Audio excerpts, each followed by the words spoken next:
Hey guys, what's up? This is Point Zero Games. Thanks for coming back. My name is Josh, and today we're going to give you a recap of month one of War of Light from the new Heroclix storyline event that's taking place over the course of the summer. So, for those of you unaware, War of Light is a Green Lanterns event. It is a storyline inside of a DC Comics series that ran, and this is all solely focused around Green Lanterns, Yellow Lanterns, red, orange, all of them, including white and black lanterns. So we did our month one today, which was at the Game Closet in Waco, Texas, our local gaming venue. And we had a lot of fun. We actually had 10 people that showed up for the event. It was fantastic to see everybody come out for it. And I ended up doing fairly well, but we'll talk about that in a moment. So to start off, when you get your entry fee, what are you going to be getting with your War of Light kit? The simple answer is depends on your venue. With our venue, we ended up getting a lot of stuff, including, let me bend down real quick here. You should get 2 War of Light booster boxes, which hold 5 figures inside. Really nice foily boxes. Very much like the Fear Itself boxes were. You will also end up getting, or you should end up getting, a Ron Vidar participation piece. This is the piece himself. And here is his card, if you would like to take a look at that. So that is the Ron Vidar piece. Really like him, by the way. He's 80 points. He is like impossible to actually do anything against. He's got 17 ESD on defense, 3 without wit on the damage, and he also has an attack special that gives him shape change and stealth. So trying to actually see and or hit that guy should be relatively difficult to actually pull off. And then you'll also end up getting the Green Lantern power battery resource, with all of its evanescent glow coming off the top here, as well as you'll see here the crossbow construct attachment that goes onto here, and you'll actually play with that. Now, you'll also notice there is a divot up in the top here. I don't have my ring with me, but I actually pulled a blue lantern ring, and you'll actually put one of your rings in the top here. This plays at a minimum of 16 points, and then the maximum is based off of the rings and the constructs that you play. I believe it goes up to 70 points total.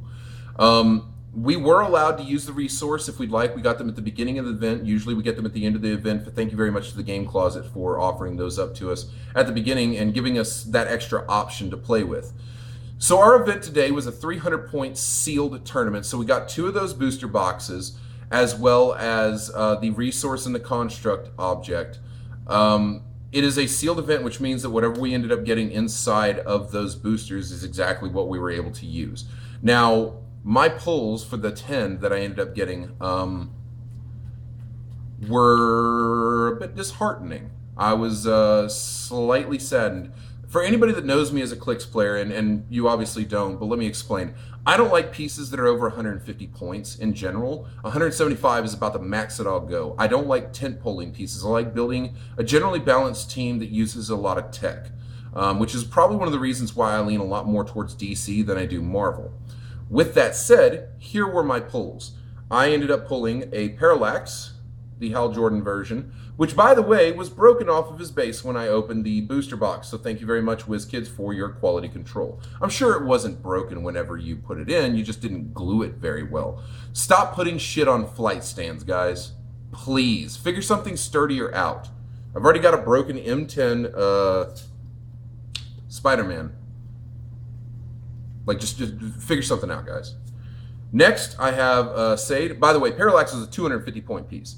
I have Sade, who is from the Orange Lantern Corps. He's one of the Guardians, I believe. Not familiar with him. He's 210 points quintessence. Already not looking great. Next, we have Bedovian.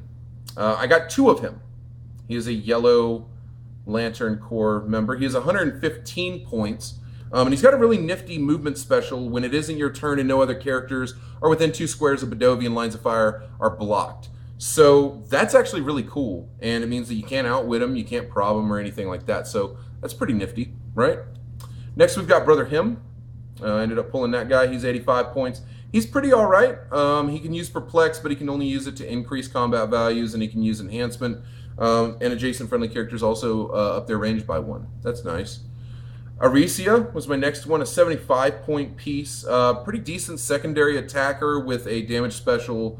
She gets willpower, and it's the Lost Lanterns one. So if you have somebody with a friendly character, if there are no friendly characters within 3 squares except for those with a Lost Lanterns keyword, she can use Outwit until my next turn. Sinestro Corps Recruit is the next one. Sorry, I used my other hand. I've got my hand blocking you now. He is a 50-point piece with a trait that works for Sinestro Corps that are 75 points or more. Increase their damage value by +1. And then the other 3 pieces, which this ended up being my team, because I ended up realizing I was going to have to temp pull a team, and I really didn't want to. The Weaponer of Quard, which many of us pulled, he's an uncommon. He can play at 211 points or 135 points. Note, to get to his 211-point dial is only 2 extra clicks. Only 2 extra clicks for 80 some odd points. 76, whatever, almost 80 points. Ridiculous. But it's worth those 2 clicks. He ends up getting a movement special where he can use charge and running shot, but he doesn't have his speed whenever he uses them. And it's a 10 movement. He has 8 range with 2 targets, which means that if you were doing a running shot, you can cover a full 18 squares out of 24 on turn 1. Really, really, really powerful. And he's got 5 damage on the top dial and an attack special with 12 AV that lets him choose a standard attack power that he can use until my next turn. Until he chooses again, until he chooses again. So you can keep that for as long as you want. Next we had the Blue Lantern Recruit, which was another 50-point support piece. This basically is the same exact thing as the Brother Him. The only difference is that he gets probability control on a second click, and he has the SD up front. Pretty worthwhile to me. And then last was the Orange Lantern Construct at 35 points because I needed to fill some points, and I don't like running something that's going to be horribly below whatever the point value is. So overall, that's my 300-point team. Going into it, it meant that the Weaponer was going to have to do some fucking work real hard. And there were guys that, we had 2 guys that pulled chases, pulled the blue chase, I believe it's a Dar or something like that, and pulled the orange chase. I don't remember which one that is precisely. We had guys that pulled Parallax, Tomar 2. We had 1 Swamp Thing that got pulled, which I really want that piece now after seeing it. But for the most part, everybody seemed like they got some decently balanced out stuff. A couple of guys really got screwed. I felt like I didn't really pull very strong. But Weaponer is a really strong piece in Sealed. I'll be honest, he is a bomb. He will walk up and beat the shit out of somebody. It is astonishing. Evidence, my first round, I ended up playing against good buddy Chance Shrubar, and he was running, he wasn't running Weaponer, I know that much. I don't remember exactly what he was running. He was running some chick that had like a book or something, I think. And he had, yeah, I can't remember his team. But he walked him up quite a bit of a ways, and then Weaponer rolled up and slammed him for 6 with Penetrating Psychic Blast that I had chosen at the beginning of the turn, and almost one-shot one of his characters. So that ended up being really difficult. He started pushing back at me a little bit, and I ended up getting it in the end. I'm really sorry, Chance. You know, it was a good round.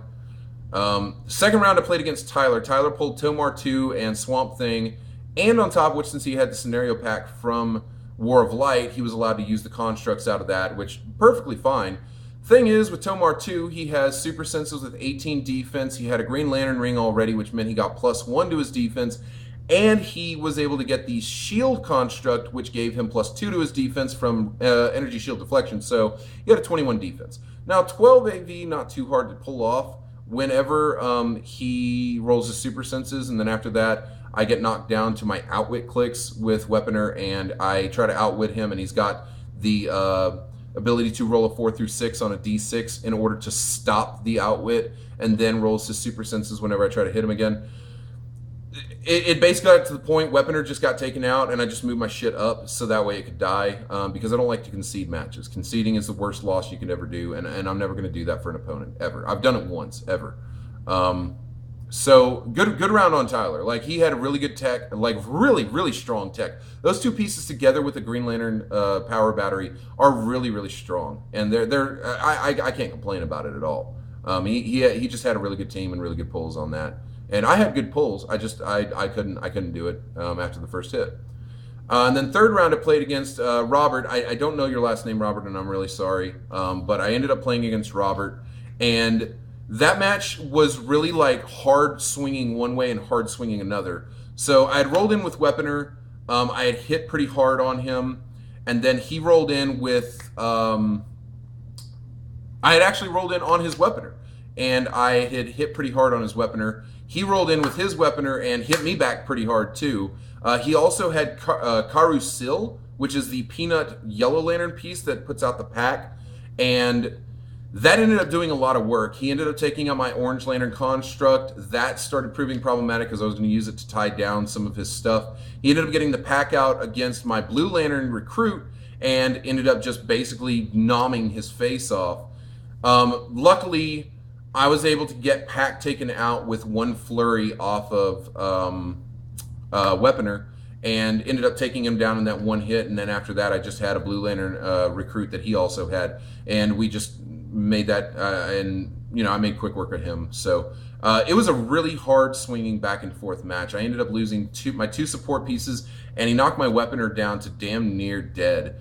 The one thing that I really wish I had noticed, and Robert, this is what I was talking about earlier in the match, is that I had a chance to go back up by 2 clicks because I had Flurry with the attack special, and I didn't choose Steel Energy before the Flurry. So I could have gone back up by 2 clicks because he still had that attack power special for all of that. But I forgot to do that. If I had done that, I probably would have been in a much sweeter spot, and I wouldn't have had to sweat so much. But I remember when I knocked out Carousel, I felt pretty special. So Robert, thank you very much. All three of you, thank you very much for the fantastic matches. So what were the results? In the end, Tyler ended up first. He had three wins, no losses. Congratulations to you, Tyler. Second place, I believe, was Chance. Correct me if I'm wrong on that, guys, but I believe it was Chance. And maybe it was Lance. I remember there was an Ants. I don't know. I can't remember who won second place. I'm so sorry, guys. Even though this was like an hour and a half ago. But he ended up getting second, and then surprisingly, from what I'm to understand, very narrow points, I ended up getting third place, which meant that I ended up winning one of the limited edition Larfleeze pieces. It is a 200-point piece with 7 range flight. It is not Indom. However, he does have a lot of power to him. Opposing characters that can use barrier or have a power battery or have a, I guess it's power battery or ring attached to them or on their card, modify their combat values by -1. Really strong. He can use barrier and plasticity when he uses barriers after actions resolve. He can use Quake as a free action as if he occupied all blocking terrain markers placed by friendly characters with the Orange Lantern core keyword. So that's also really strong for him because there's a lot of good Orange Lantern support pieces that can pop out barriers, such as the Orange Lantern construct. He has barrier and plasticity. And last but not least, he has one where he can you can give him a free action to place a Orange Lantern absorbed into an adjacent square. Give him a power action to place one of these constructs into an adjacent square. Use these abilities only if no more than 3 total friendly characters, including tokens within stacks, with either name or on the map. So really strong piece, and his dial all around. I mean, he sits on a fairly strong defense for most of it. He gets mastermind by the back. He has 8 damage. He has 8 clicks, so fairly good piece overall. However, not really the type of piece that I play. I'll probably end up trading him off, but I really do appreciate the Game Closet for throwing this today, and I appreciate everybody showing up. Hopefully the next 3 more of the War Lights are going to be good. I have a follow-up video talking a little bit more about the Green Power Lantern, the Green Lantern Power Battery, Larfleeze, I'm trying to beat the timer, as well as Ron Vidar in a later video, and I'll also have some additional thoughts. So make sure you subscribe, make sure you like, and leave us a comment down below. Tell us how you guys ended up doing in War of Light Month 1. That's it. My name is Josh. This is Point Zero Games, and You have a great evening.